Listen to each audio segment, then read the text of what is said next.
Your first recording, Local Color, quite exceptionally, was as a leader. Yeah. And it was put out on Esp Records, which was a famous American label at the time. Yeah. How did you get that opportunity to make an album for them? Quite apart from the fact that also this album has quite a prestigious lineup of people who went on to great things, all of them, but were then unknown. I think it was my imagination that wanted to play the music. I was really excited with open music. I had the trio with John Stevens and Jeff Klein. We opened the Little Theatre Club and we ran a season there of free music along with many, many other musicians exploring the same stuff. And eventually I just added musicians.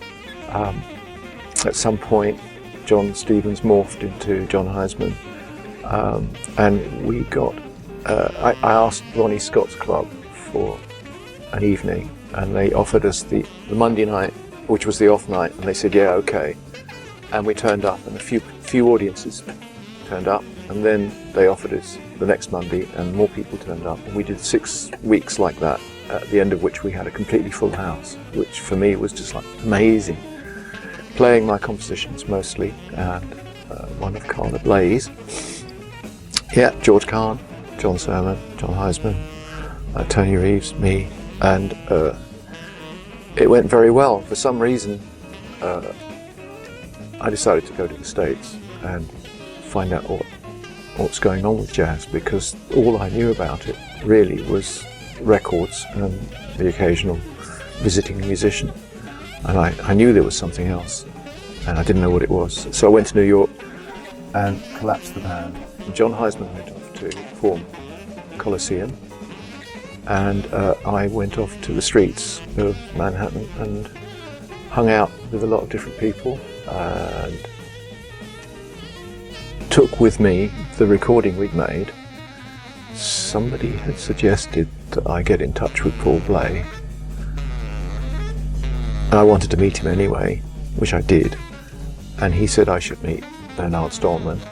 I had the 12-inch tape under my arm, went to Bernard's office. He very kindly shook hands. Yes, contract, blah, blah, blah, blah. I was really pleased. Wow, I've got a record with Bernard Stallman. And that was the last I heard for many years.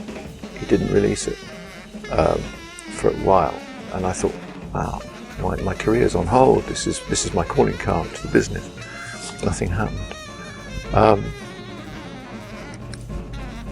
After a while, Paul Bley said, your record's been released in Japan, which means another 5,000 pressings and blah, blah, blah. You should get your money. Nothing. Contacted lawyers, I contacted trade associations. They said it's not worth it for the small amount of sales. Forget it. So I forgot it. Eventually it was released. Then many years later, when I was touring with Paraphernalia, I was horrified to see a CD in a rack, at a music festival. Oh my God, they're pressing a CD now, and there was no agreement to do CDs. So I followed that down, XYZ or ZYX or some 3 late letters in the alphabet. Never got a response from them. So it was like piracy throughout. My record sold. I have no idea how many got sold. And then a couple of years ago, our son Ruben was working in New York in a music studio in upstate New York, and I arranged to meet the new manager of Esp Disk, Steve Holcher. We met him in Brooklyn, and he was very, very pleasant and very, very forthcoming, and he explained why Bernard Stallman had been so difficult and why so many musicians were so unhappy with Esp Disk and blah de blah. He took me back to his house. He showed me his whole flat was like my cassette recording. It's a collection over there, but walls and walls of CDs and albums and cassettes, and a bed, and a little piano in the middle of the room, and a sink, and that was kind of like maybe a computer somewhere in the back room. And we got on very well. And he said, Pete, I can get you some money for your record. And I said, well, how about doing a reunion? He said, that's great, yeah. He said, I'll put some money into that. So I called John Surman, George Khan, Jon Hiseman, Tony Reeves, and they were all very pleased, except John Surman was a little bit cagey. Partly, I imagine, because of his relationship with ECM, but that got sorted out, and we did the gig, and it was a great gig. And George couldn't make it because he was ill, so Alan Skidmore was brilliant. He just came in at the last minute and learned my charts, which weren't very complicated, but they were unusual, so I think he did very well.